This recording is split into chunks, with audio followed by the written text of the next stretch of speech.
Blog Talk Radio. Good evening, and welcome to the Secrets of Qigong Masters, the talk show brought to you by Academy of Qidao, the first and only school in the world offering professional training in Qigong coaching. To find out about Qigong coaching and the certification programs offered by Academy of Qidao, please visit www.qidao.org, Qidao.org. It's dedicated to mastery in Qigong, internal arts, and life.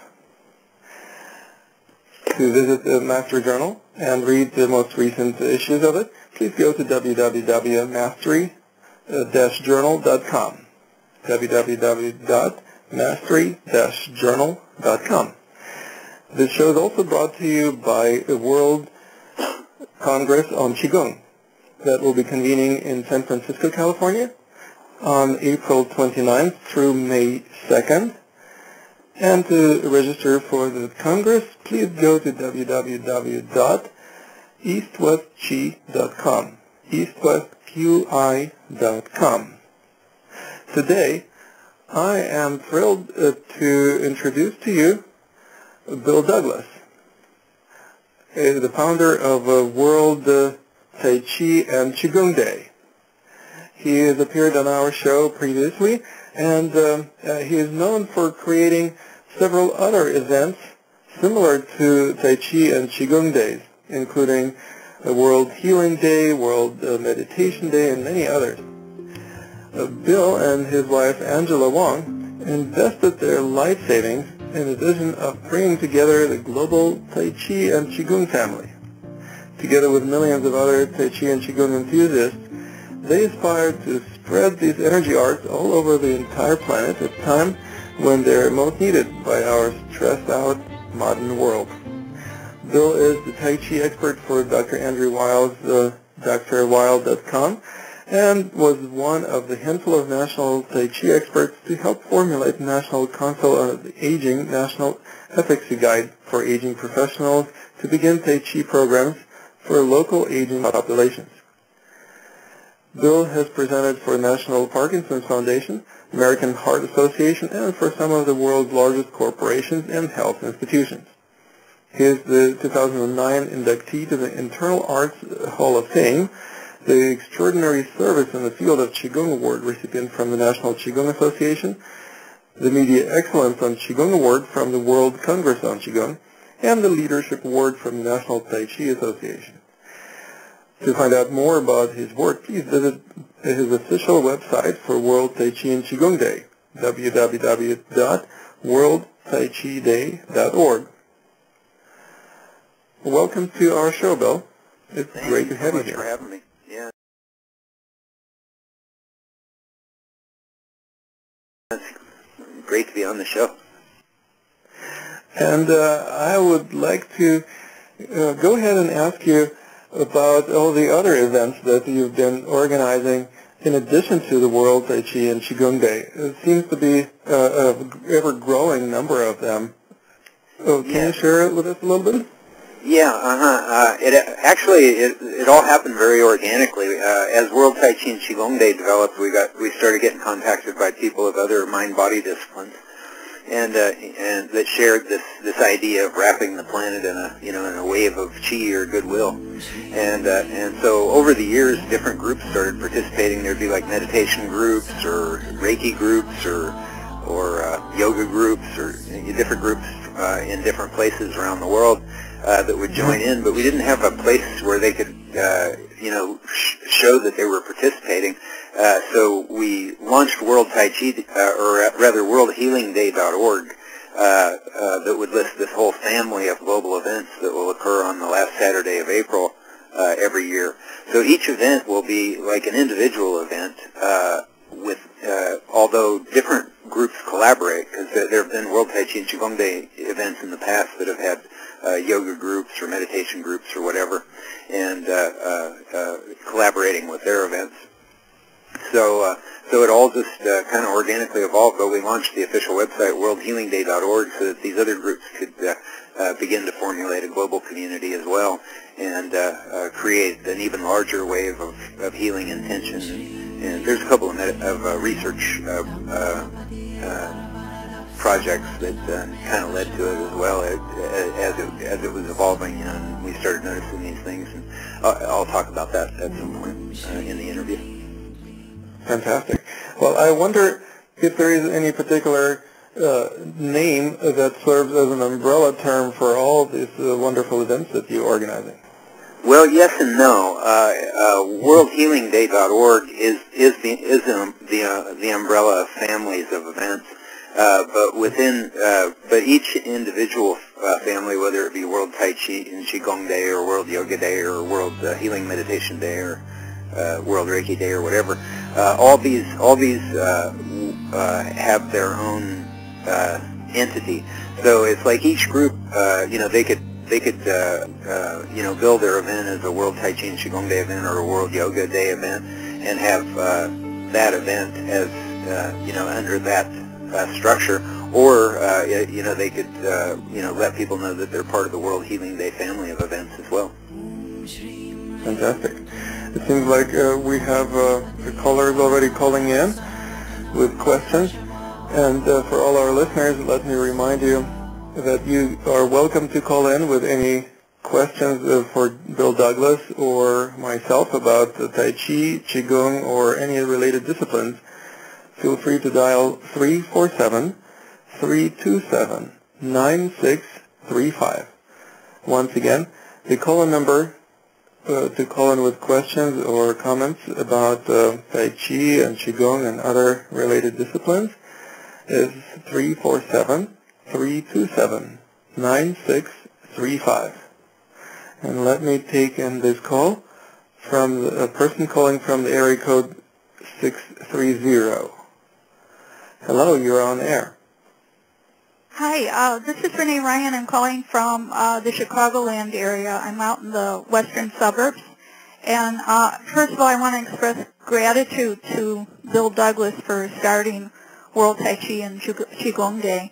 And this will be our 5th year we're participating in it, and 4th year for the Theosophical Society of the Americas. So just a lot of gratitude, and I wanted to let you know that the T-shirt money that I'm getting back from people, we're donating to the Red Cross so that it will go to Japan. That's wonderful. Yeah, beautiful. And anything you'd like to tell us here in Illinois that we can express to those who come out that day?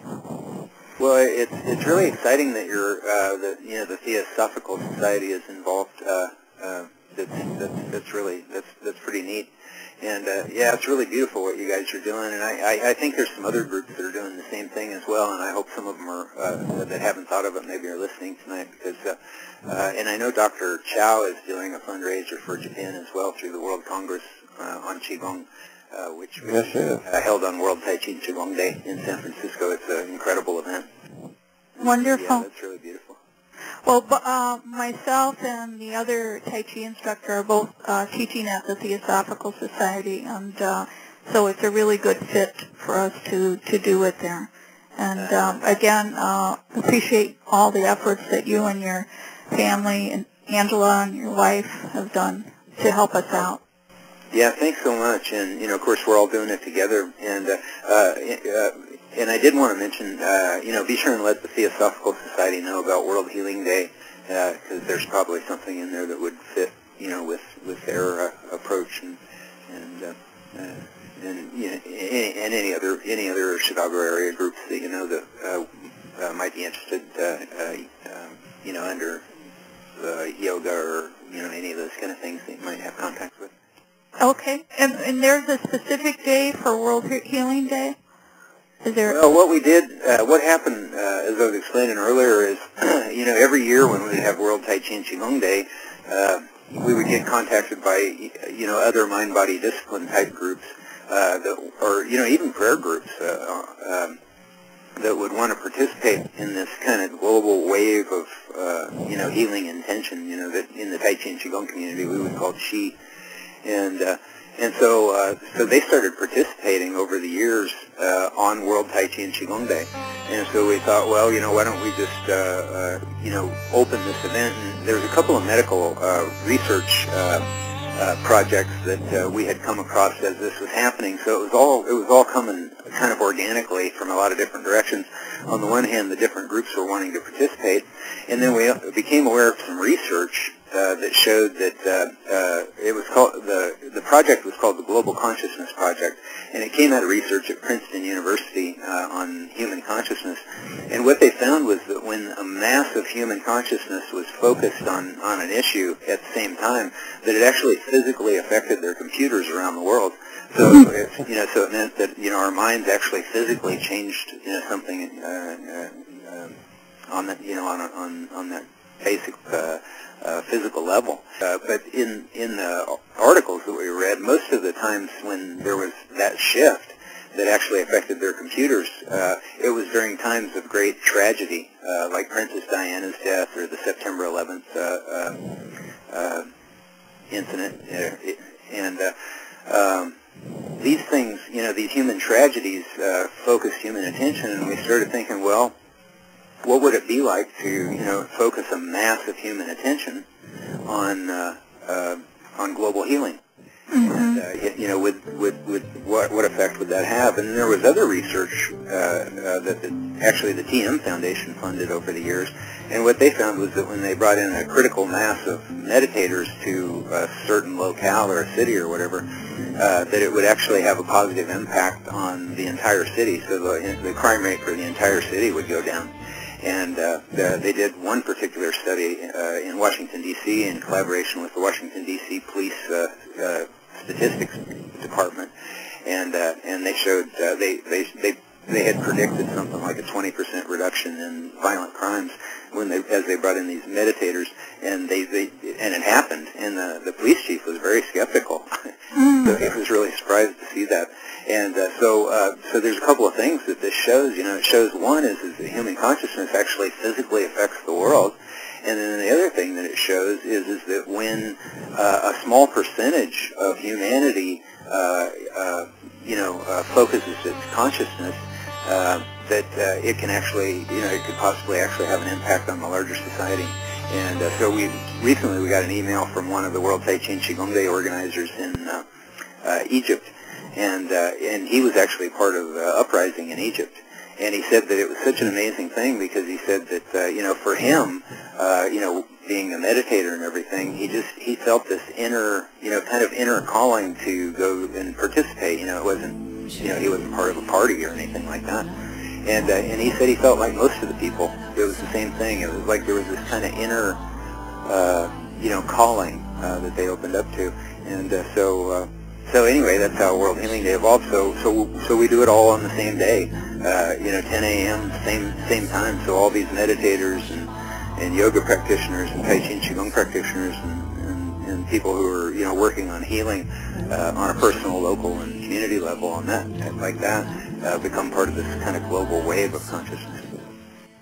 Well, I'm very grateful for that. And I understand, I remember you did an interview in the East-West Journal on your teaching Tai Chi in the prison, and during that time period that the crime rate actually dropped in the entire prison. Is that correct?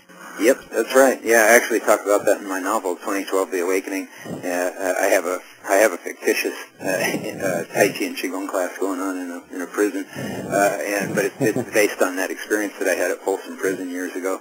And the inmate who was one of the he was the inmate organizer. There's also a Tai Chi Chut teacher named Judith Trethway who helped make it happen as well, and she was integral to making it happen. But Jim was the inmate, and he said that he had been keeping statistics, and not only did the recidivism rate and the incident rate go down for people in the Qigong group, but it also went down for the whole prison as they for the 2 years that they had started the Qigong program there. Yeah. And God knows that could save countries around the world a lot of money, to reduce the inmate populations in their prisons. It's very expensive to keep people in prison. No doubt. Thank you so much. I appreciate it. Couldn't be more timely. Yeah, thanks so much. It was so good hearing from you. I recognized your name when you introduced yourself. That was great. Okay. All right. We'll talk to you after the event then. Yeah, have a good World Tai Chi and Qigong Day. Thank you. You too. Thank you, Renee, for calling in. Thank you. Bye-bye. Take care of yourself. Well, fantastic. And let me remind our listeners once again, you are welcome to call in with questions or comments about the World Tai Chi and Qigong Day, or any questions about the internal arts and the related disciplines. Feel free to call 347-327-9635. Now, Bill, would you share with us a little bit about this website, worldhealingday.org? I'm looking at it right now. Everyone who's listening to our show is welcome to go to worldhealingday.org, and when you just click on the family of World Healing Days, or don't click on that actually, because it will take you to the page where there is no Tai Chi and Qigong Day. But if you just scroll the mouse over, it will be available. Yeah. Okay. And which of these websites has more traffic coming to it? The World Tai Chi Day or the World Healing Day? Well, it's definitely World Tai Chi Day because World Tai Chi Day has been around for about 12 years now. So, but World Healing Day, we announced World Healing Day last year for the first time in a press release, and we didn't actually have this World Healing Day website, but we had another worldhealingday.org website that we had put up, and this is becoming the new improved version as we perfect it, but it really captured the media's attention. We got coverage by media all over the world. In fact, we've got some of it on the website. If you scroll down a little bit on the left, you'll see some of the media coverage, and it was really pretty extraordinary. Like, for example, Al-Ahram Weekly, which is a weekly newspaper in Cairo, Egypt. They covered it, and they said, what if human consciousness were focused en masse for a 24-hour period, not on fear and desperation, but on an intention for personal and global healing? World Healing Day's founders asked. Further details may be found at worldhealingday.org. And so that was a Cairo paper, and then Agence France Presse covered it, and the Huffingtonpost, and Pakistan Asia News reported, working together, World Healing Day seeks to accomplish collectively the true power of a global human consciousness. And then the UK Independent did a great story, and they said the last Saturday of April is World Healing Day, plus Adam Yauch of the Beastie Boys and Yoko Ono are meditating twice daily for world health. So that was pretty fun. Yeah, it seems like the Egyptian newspaper was really kind of helpful in promoting the World Tai Chi and Qigong Day in that country. I wonder if it helped people to actually overcome the oppressive regime there, do you think? To overcome their what? Oppressive regime. Oh, yeah, well, that, like I was saying, talking to the Egyptian World Tai Chi and Qigong Day organizer, whose name is Mohammed Essa, yeah, he's a great guy. And so it was really interesting talking to him, because, he said that, he spoke about it in terms of consciousness. It's like people's consciousness was just, ready for the change. And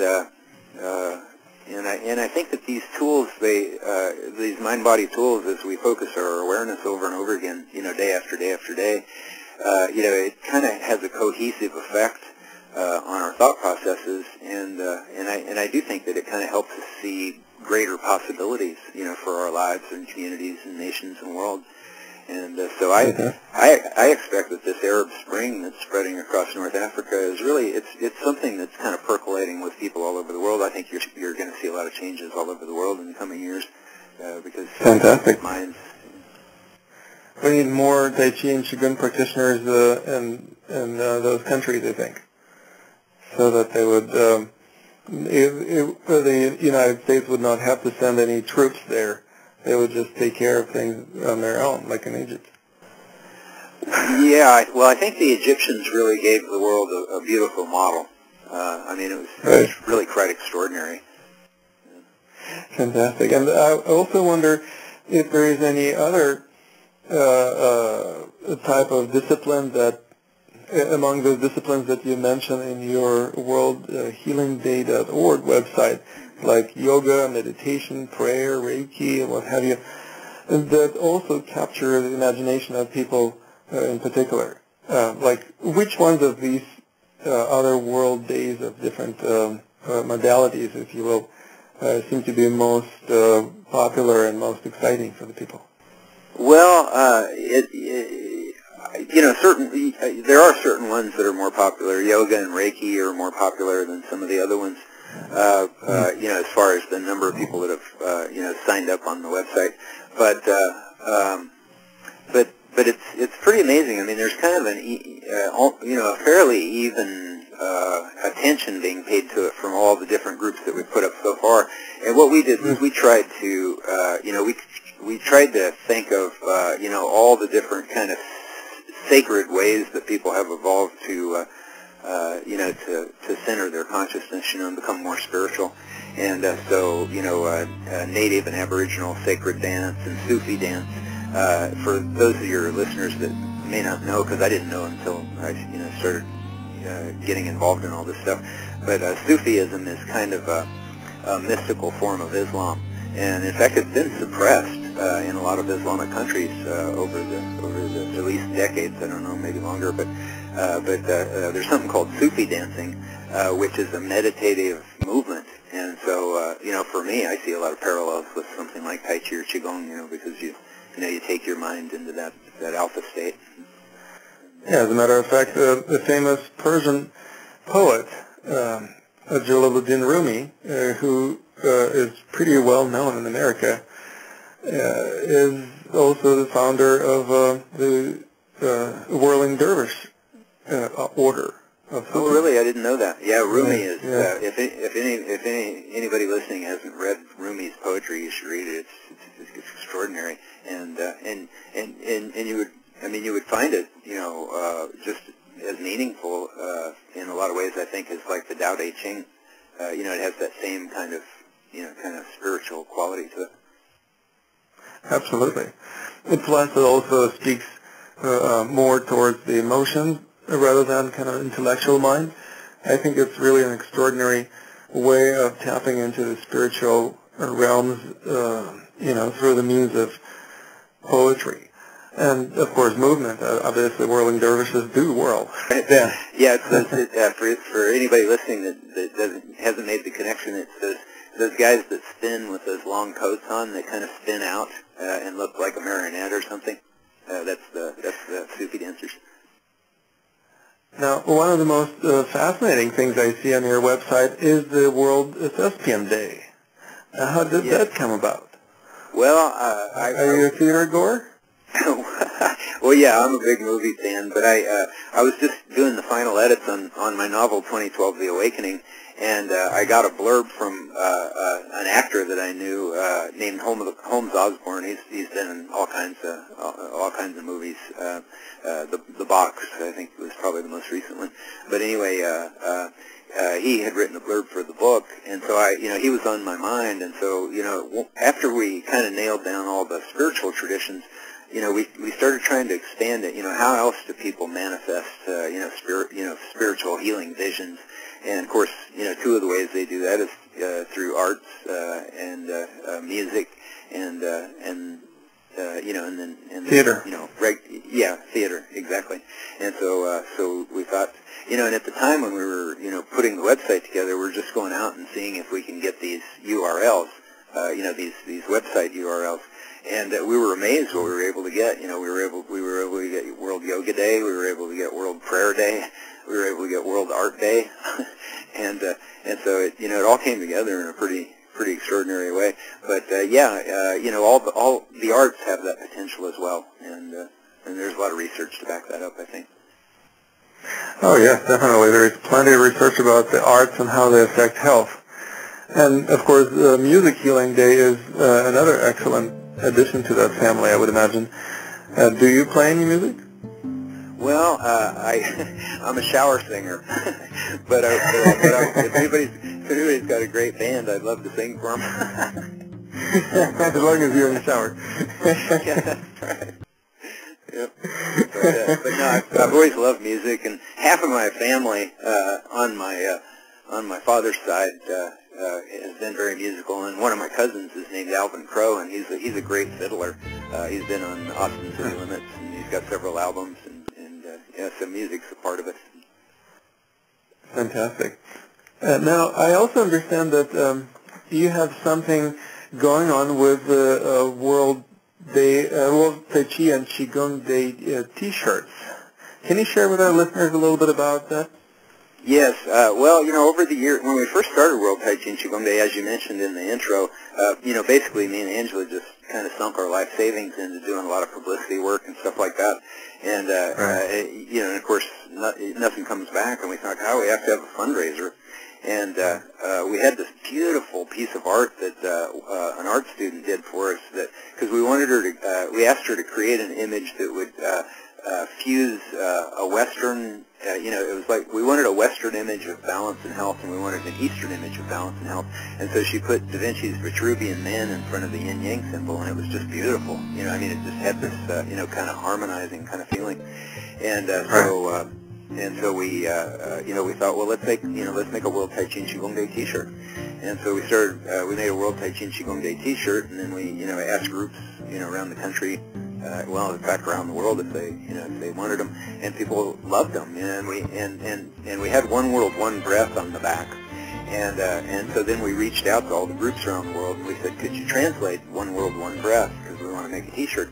And so, people started sending in translations, and we got 25 different languages saying One World, One Breath on the back, and so people really, really loved that. And so over the years, the T-shirts have been our big fundraiser. So basically, Angela and I, we work all year long on World Tai Chi and Qigong Day, the website. If anybody who goes through the website, you see that there's just mountains and mountains of stuff of information. The Tai Chi and Qigong medical directory of medical research is the most used one on the planet, I think, because if you Google Tai Chi medical research, it'll come. I think it comes right to the top, even over the National Institutes of Health most of the time when I check. And so we have all these great resources, and these T-shirts give people a way to contribute to this, because we work all year long on all this stuff. And then as World Tai Chi and Qigong Day comes closer, we have these beautiful T-shirts that people can have as a meaningful remembrance of being part of the event, but also contribute to the work that we do as well. And we have really great discounts for groups. So if people order like 11 or more or 50 or more, they get increasing price breaks, because we wanted to make it possible. Like the Chicago organizer that called in, they're using the funds that they make off the T-shirts to send to Japan. And so, basically they get them at about half price from the retail price, and then that way they can use them as either local fundraisers or for something like what's happening in Japan right now. Yeah, fantastic.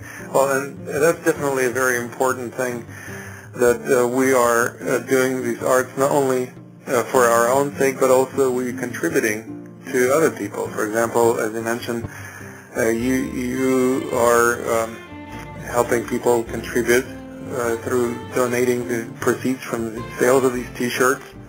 The F.A. Chow's World Congress on Qigong is also contributing to the Japan Relief Fund, and Dr. Roger Yanka and I are also collaborating, doing a joint venture together, and all of the profits from the joint venture that the Academy of Qidao receives, we're also donating to the Japan Disaster Relief Fund. Oh, that's great. Yeah, Roger Yanka is really beautiful.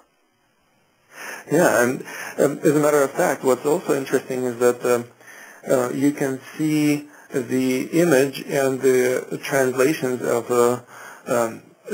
different languages, One World, One Breath, into different languages, in another publication that we recently launched called the Mastery Journal.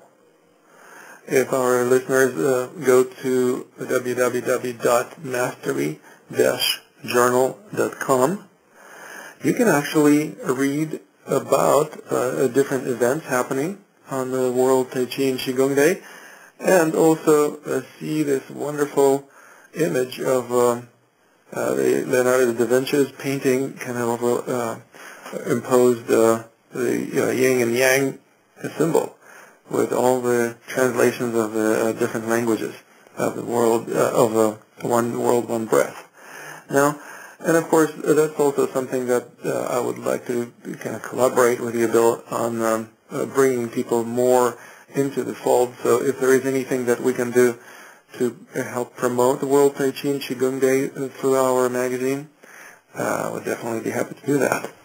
That would be great. Yeah, and I write articles. I've written a lot of articles over the years, so we could talk about that as well. We have beautiful photographs from events all over the world. I mean, it's amazing. The collection of photographs we have is just breathtaking. And people can view them when they go to worldtaichidata.org. There's a photo video gallery, and they can go in and they can look at World Tai Chi and Qigong Day events from about 70 different countries. And so, we've got this amazing warehouse of photos that are available that you could use as well.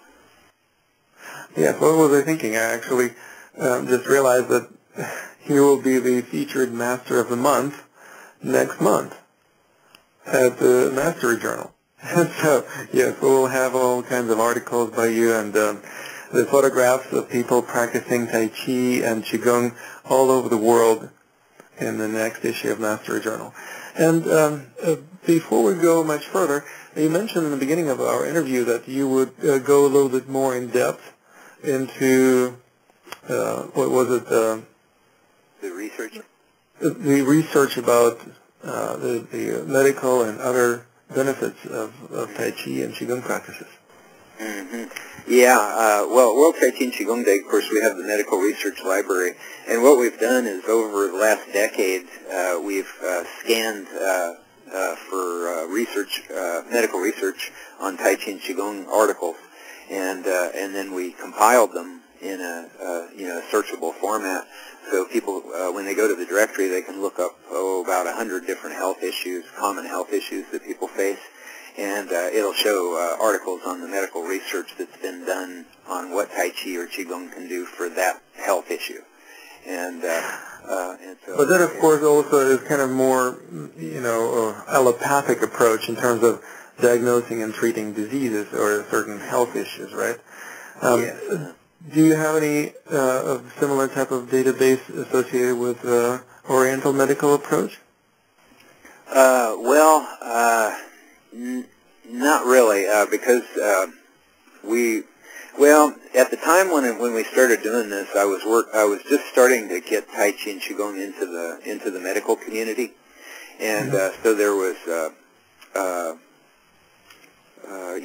lot of Western health professionals around me, doctors and nurses and stuff, and so when you get into that area, it's like you quickly realize that they won't pay attention to anything unless it comes from out of Western medical research universities. And so most of the research that we've listed are from Western research projects. Now, having said that, over the last few years, there's been a lot more recognition from research coming out of Chinese hospitals. And so the articles have included Chinese medical research as well. But we were just kind of coming from a Western approach because our goal was to extend this out into cultures that weren't aware of it at the time, currently. And so that's kind of how that evolved. And it seems like you're doing a fantastic job popularizing and bringing to the masses the practices of Tai Chi and Qigong and other similar disciplines. So this is kind of more a wide approach or horizontal spreading of the knowledge about the arts. Are you involved in any way in going in depth in terms of actually mastering the arts rather than popularizing them? Well, I can't remember whether we talked about it before or not, but I wrote The Complete Idiot's Guide to Tai Chi and Qigong. And right. my goal... Complete Idiot's Guide to Tai Chi and Qigong. Yeah, with Penguin Alpha Press in New York, I think. And right. and the goal with that book, with all those books, all those Complete Idiots Guides or Dummies Guides or whatever, the goal is to discuss something in a way where people can get a sense of it, no matter what part of life they're in. And so so it's basically a doorway. These books are gateways to bring people into a subject. And so writing in that way, really influenced, kind of the way that the World Tai Chi and Qigong Day kind of came about. And so the approach was to invite people into the Tai Chi and Qigong world, either through the Complete Idiot's Guide or through World Tai Chi and Qigong Day. And then once they walk through that doorway, then they'll quickly become curious and they'll start investigating. And so, like, over the years, there's been a few, we had like a lot of really great Tai Chi and Qigong masters, who've embraced what we've done both with World Tai Chi and Qigong Day and also with the Complete Idiot's Guide to Tai Chi and Qigong. And in fact, the U.S. Tai Chi Forum's grand champion is Sifu Hongyi Jiao, or she was the grand champion one year, and from Seattle. And she loved the Complete Idiot's Guide, because she said it made it really understandable to the average person. But we've had some masters that they kind of looked at us like competition. Like the Complete Idiot's Guide was a competition with their book, but it wasn't. The Complete Idiot's Guide actually probably helped the sales of all Tai Chi books because it invited in this whole new population, and then they became curious, and then they started looking for masters. And so both with my Tai Chi book and my Tai Chi work and World Tai Chi and Qigong Day, my goal was never to get people to come to me for the end-all and be-all of Tai Chi and Qigong, but it was to become like a doorman who opened the door and invited them into this spectacular world of really extraordinary people and really amazing masters all over the world. And as you mentioned, that there were some masters who embraced your books and also the World Tai Chi and Qigong Day. Can you give us a few names? Who those masters who are kind of more open-minded are? Yeah, well, I mean, there's so many. Like all the 5 Grand Masters that came to the big conference at I think it was last year. Oh God, where was it? It was at that Southern University that. But anyway, it was like the top Grand Masters, and and they all loved the idea of World Tai Chi and Qigong Day. And then Dr. Michael Stewart, who also wrote a blurb for my Complete Idiot's Guide to Tai Chi and Qigong, he was inductee into the World Martial Arts Hall of Fame, and he loved it. He loved both the concept of the Complete Idiot's Guide and also the idea of World Tai Chi and Qigong Day. And he's unfortunately passed away, but a beautiful man, Dr. Michael Stewart. Wonderful. And I wonder if you can share with us a little bit about the other side of your creative project, and that is your writing. I know that you published the book called 2012, The Awakening. And how is that novel being accepted by the readers? Yes, well, it's been really exciting. It's a small press book, so it takes forever for these things to take off. But it's really it's been really fun watching the reception of it, and all the major reviews that we've gotten have been 5 stars, except Enlightenment Dude's Book Reviews they have a 10-star system, so they give it 10 stars. But last year, Spiritual Enlightenment magazine chose it as the best novel of 2010, and in their award thing it said that no other fiction even came close to it. And so I was really floating on clouds for a couple of weeks after that. But the concept of my novels, it's real synonymous with the whole concept of World Healing Day and World Tai Chi and Qigong Day.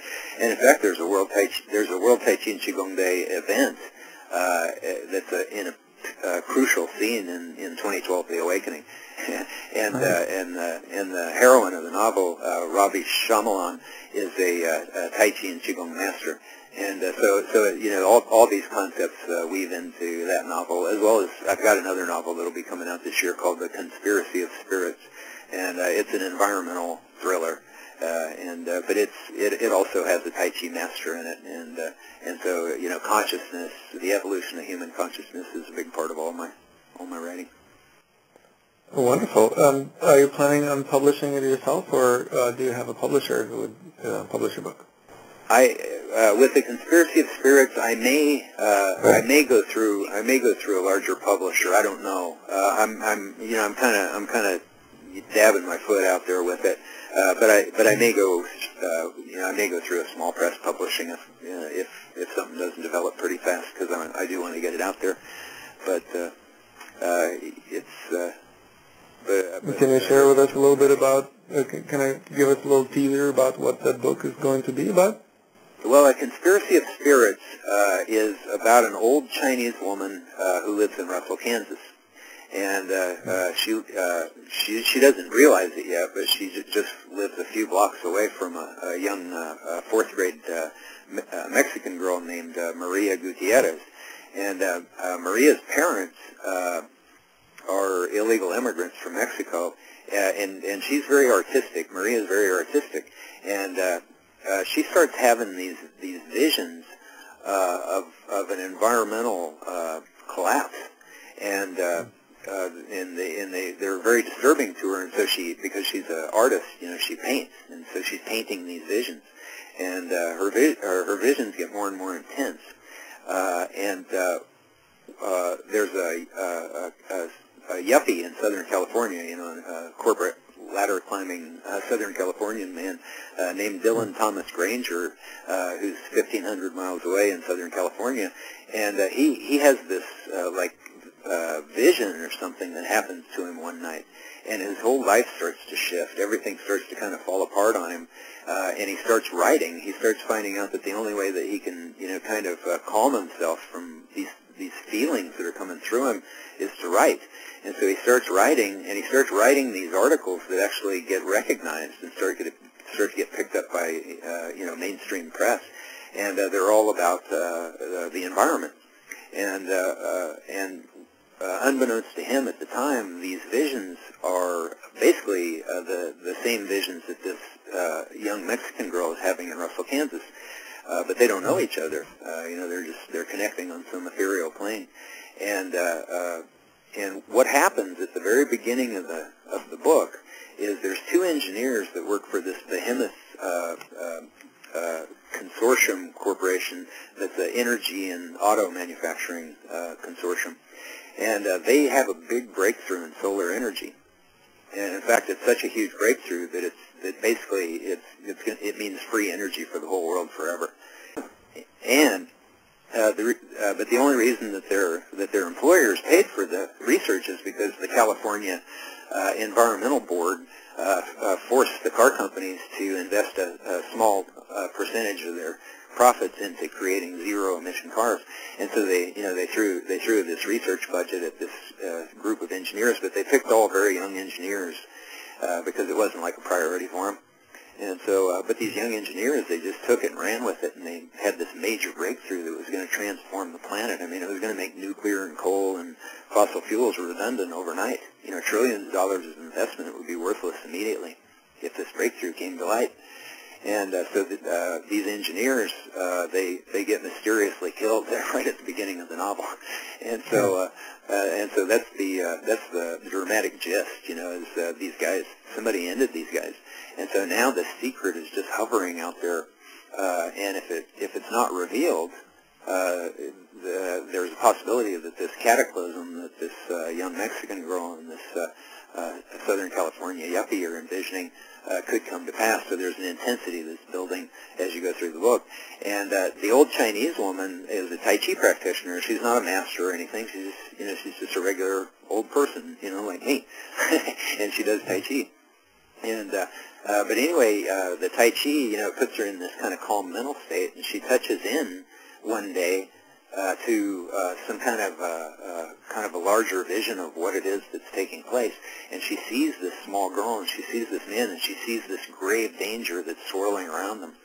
And she starts to realize that her place in this conspiracy of spirits that's evolving is to stand steady.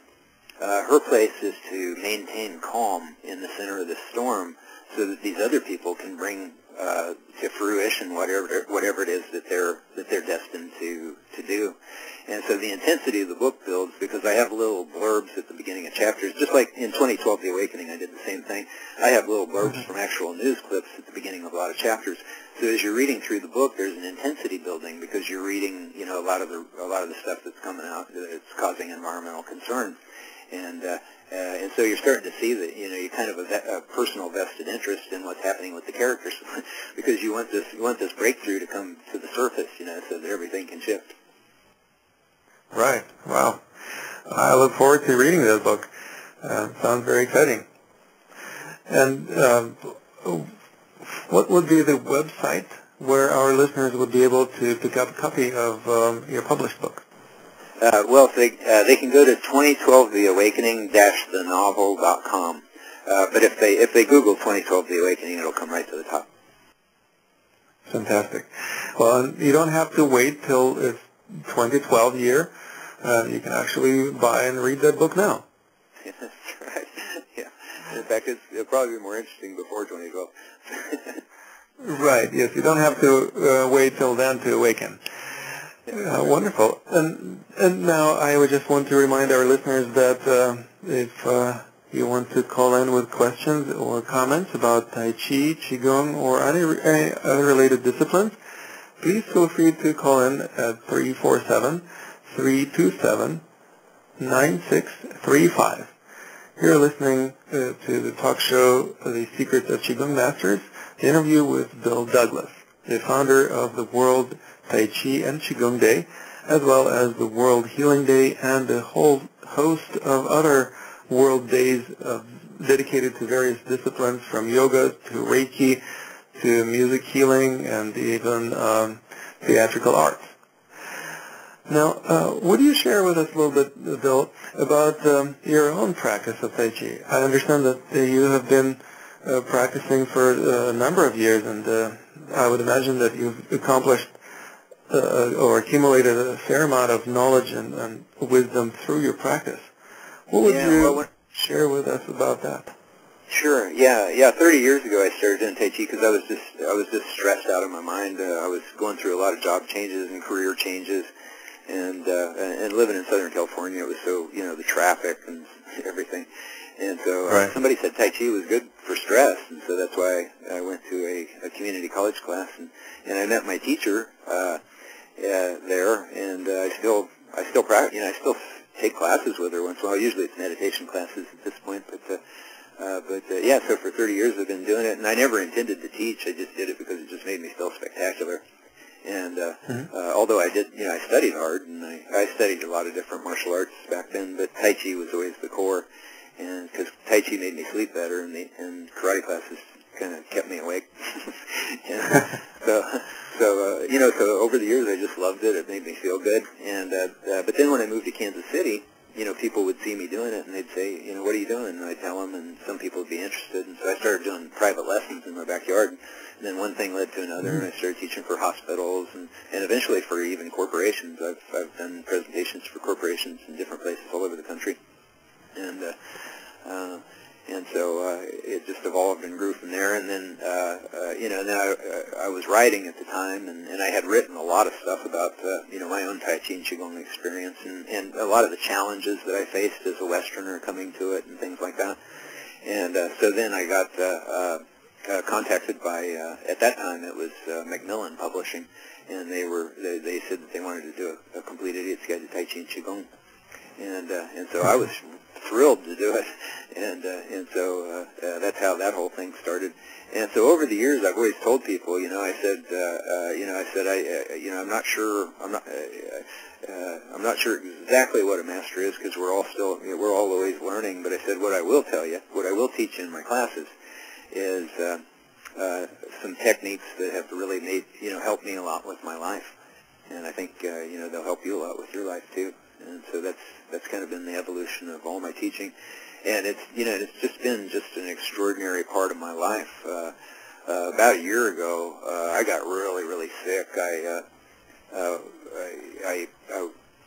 had a dental, I had an infection in my tooth, and it was draining, and I could taste it. I mean, it was something very toxic, that was coming out of that tooth.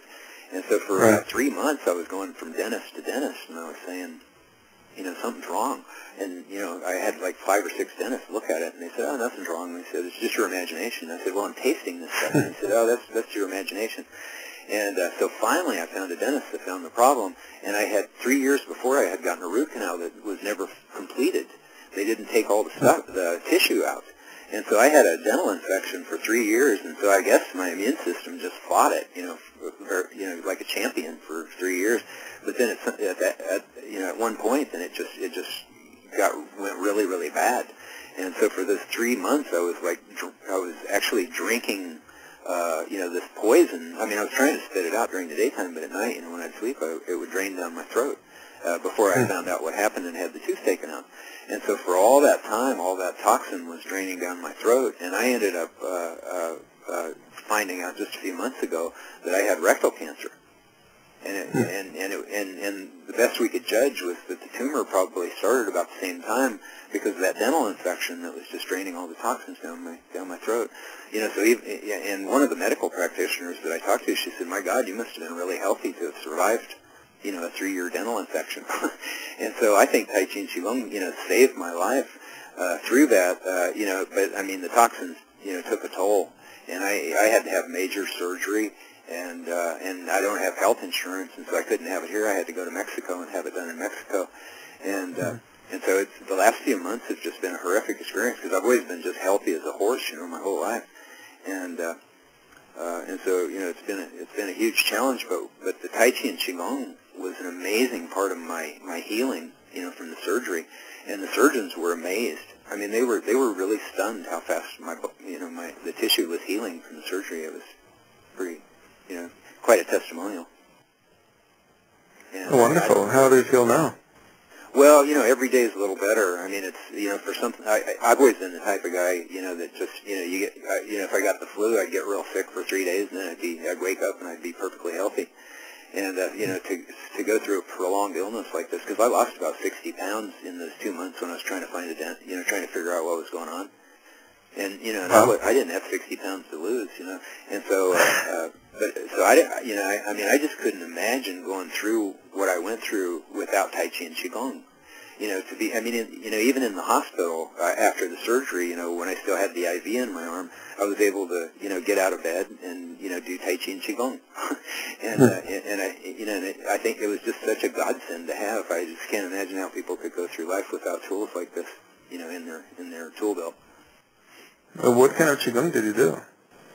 Well, it's the same Qigong that my teacher taught me. I've done some different kinds of Qigong. Well, now I did before I got diagnosed. When I was really ill for several months, and so Dr. Chow was helping me a lot with emotional and kind of spiritual counseling, and also her Chow Qigong medical program. And I think that really helped me a lot as well. This was a long process, and that poison that I was getting from that botched dental procedure took its toll. But I think that it was still an integral part of keeping me healthy enough to survive to the point that I did, because it was I was at a point where I could have if I would have went a little bit farther, I wouldn't have survived. And so, I think, the Chao Qigong was just a godsend. And so, but in the hospital, I was doing the Qigong that my Tai Chi teacher had taught me. And, it was basically, I was just trying to get up and breathe and loosen and, get the lymph moving, get the blood moving. And, Tai Chi and Qigong is just wonderful at that. Fantastic. And, yes, I would definitely imagine that everyone going through treatments or recovery from cancer would need to practice Qigong. And it's not only what is done to you, but most importantly, what you do to yourself. Mm-hmm. Well, I think it's a combination of the two. You know, I mean, if you eat a teaspoon of plutonium, you know, all the Tai Chi in the world is probably not going to help too much. But the thing that this taught me really, because I teach a lot of classes for people that have chronic health issues that they're dealing with, you know, through hospitals and stuff. And but the thing that this experience really showed me is that it's really important that people start practicing these tools before they get sick. Because when you're sick, it's real hard to concentrate. You know, it's like, and also when you're using, when you're practicing internal tools, you know, like meditation and Tai Chi and Qigong, there's a part of it where there's a lot of relief. You know, you get a lot of relief from a lot of things that you carry around, a lot of loads and things. But there's also an aspect where you get more highly sensitized. And so when you're going through trauma, it's really, really hard to try to learn how to do these tools. It's a lot easier to learn them when you're feeling well. And then when you hit a crisis, you know, it's like you've got that anchor. And Absolutely. So, anyway, that's the thing that I got from going through this, because I'd been teaching people that were facing these kind of issues, but I hadn't really experienced it because I'd always been really healthy. Right, and perhaps also it may serve as preventative measure as well. So right. Well, yeah, it has if you learn it. Yeah, it has that aspect. But then if crisis does hit, because I mean, you know, God knows what kind of pesticides we're eating, and well, I mean, we see what's happening in Japan right now. You know, I mean, there's a lot of you know, issues, health issues that are beyond our control. So if people can have these kind of techniques in their tool belt, if they ever do face a crisis, you know, that's beyond their control, they'll have it. You know, they'll have this solid anchor. You know, and when you slip into your Tai Chi or Qigong, when you practice it, you know, it's like this safe house. You know, it's like you sink into this whole other state of consciousness and sensation that is just such a godsend. You know, when you're going through a trauma. And perhaps you also don't get as stressed out because of your health conditions. I mean, the major issue that a lot of people suffer from is accelerated or amplified stress once they get diagnosed with some severe condition, or they feel poorly for a number of days. They start getting more and more freaked out about how they're going to live with this condition or with this level of health. And that is also something that can be addressed by practicing Qigong. Right. Well, the shifting other thing from too, being reactive to being responsive. Yeah, and the other thing too is when you get hit with a trauma like that, it's like you're facing so many issues, you know, economic as well as, you know, health and you know, the idea of, you know, maybe not being able to do what you used to do, or, you know, maybe not even being around to see your loved ones or whatever. And it's like the stress will kind of clamp down your consciousness, and you can't see possibilities. And so it's real hard to, you know, juggle everything and try to figure out how to do it. And so, you know, when I got the diagnosis, and I mean, it hit me in the face like a brick wall. I mean, I went down there to get a checkup because it was a lot cheaper to get it in Mexico, and I wasn't expecting, you know, to get a diagnosis like that. And so it really hit me, it hit me and my wife in the head, and it just shattered everything, you know, economically and you know, spiritually and emotionally and physically and everything like that. But I think, you know, because of all those years of Tai Chi and Qigong, it was like we were able to work through it, and so we were able to figure out, you know, how to find a surgeon that we could trust in a country that, you know, we'd hardly ever been to, and you know, and how to juggle, you know, World Tai Chi and Qigong Day and everything that we do, you know, here at home with our local classes and all that kind of stuff. And you know, we were able to walk through it all, and so, you know, just that aspect of getting sick, of dealing with all that stuff. If you have some kind of mind-body anchor in your life that you practice, you know, a peaceful place that you experience day after day, then when you're going through that crisis, you have that anchor, and then your mind can relax, open enough to be able to see more possibilities. Definitely. Great. And to conclude our interview today, let me ask you a question about the mastery. I noticed a few minutes ago when you were mentioning that you were talking to your students, you said that, well, I don't know what it would be to be a master, but I can share with you some tools. Well, you mentioned that you've collaborated with a few masters, and you know that the name of our show is The Secrets of Qigong Masters. That's right. So what would you share with our listeners about mastery? I'm sure that you know more than most people do about mastery in the internal arts and perhaps in life in general.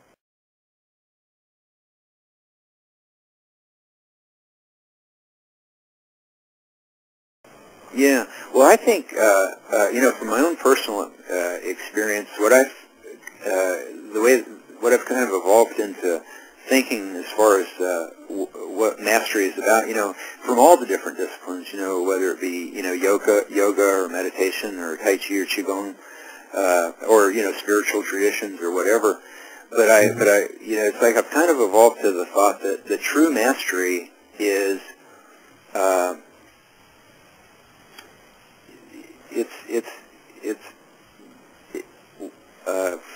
using the tools to become a better human being. It's like these techniques. They have that centering and calming effect, so that you can kind of see through the clutter of life and kind of have a deeper sense of truth and connection in the world. And I think that when we practice these kind of techniques, we feel more and more connected to the world. I remember when I walked out of my first Tai Chi class, we did a Qigong meditation in there, and then the Tai Chi class. And when I walked out that night, I just had such a feeling of belonging in the world. Everything just felt right. It's like the trees and the birds and the sky and everything. It seemed so right. It's like I felt like I was connected to the web of life. And I think that these tools give us an opportunity to go within and touch into that universal spark of awareness that just feels so good. It's like letting go of all the clutter of the mind and the body and all the fears and all the plans and all the regrets and all that stuff, and just that sense of being, that beingness, that lightness, that feeling of expansive effortlessness, that permeates us when we practice these techniques. It gives us an internal touch into our connection with the universal, with the web of life, the environment, humanity, all those things, and I think that's the highest thing that all these mind-body techniques offer, including Tai Chi and Qigong, is the ability to kind of let go of the clutter of life, so that we can touch into that universal aspect of ourselves that knows that it's connected with everybody on the planet, that knows that it's connected with our environmental system. And I think that these tools have the ability to kind of lead humanity into an ever-evolving renaissance. No doubt about that. Well, thank you very much, Bill. It is an excellent way to kind of present what mastery is from a slightly different perspective. Not a perspective of doing techniques, not a perspective of impressing other people that you are such a master, but actually living the life masterfully. Mm-hmm. Yeah, my sister, real quick, my sister was watching when they built the monument in Washington, D.C. for Hawaii, and there were some Hawaiian hula dancers that were performing, and the president and everybody was there, and the interviewer interviewed one of the hula dancers after it was over and asked her, it must be pretty amazing for you to be performing here in front of the president and everybody. And she said, I wasn't dancing for them. She said, I was dancing for the unseen. Mm-hmm. And so, it was that larger connection to this larger part that's, not intimidated or people, but, it's that universal. Indeed. And that is definitely what we do when we practice our art with the heart. We don't perform so that we impress anyone or to show off. we perform so that we dance in oneness with the flow of Qi, with spirit. Yeah, and it feels really good, doesn't it? It just feels good. No doubt. Fantastic. Well, thank you so much, Bill, for appearing in our show once again, and I will look forward to a wonderful celebration of the World Tai Chi and Qigong Day, as well as the World Healing Day and all the other great world celebrations that you're organizing. And if it happens so that you make it to the World Congress on Qigong in San Francisco, I will definitely look forward to seeing you there. Yeah, that would be great. Yeah, and thanks so much for what you do and for the efforts that you've put in to let people know about these events as well. It's really very meaningful. Oh, it was definitely my pleasure. I think the more we all are on the same page, practicing something together, would be it breathing or movement or meditation, the more we live in peace and harmony with each other. Totally. I agree. Beautiful. Well put. Well, thank you very much once again. You've been listening to the interview with Bill Douglas on the radio talk show, The Secrets of Qigong Masters, brought to you by Academy of Qidao, the first and only Qigong school in the world offering professional training in Qigong coaching. To find out about Qigong coaching and the certification programs offered by Academy of Qidao, please visit www.qidao.org, QIDAO.org. This show is also brought to you by Mastery Journal, the international e-zine dedicated to mastery in Qigong, coaching, internal arts, and life. To read the latest issues of Mastery Journal, please visit www.mastery-journal.com. And this show is also brought to you by the World Congress on Qigong that will be convening in San Francisco, California on the last weekend of April, the same weekend when the World Day of Tai Chi and Qigong will be celebrated, and that will be April 29th through May 2nd. And to register for the World Congress on Qigong, and as a matter of fact, part of your registration will be donated to the Japan Disaster Relief Fund, please go to www.eastwestqi.com, eastwestqi.com. Good night, everyone.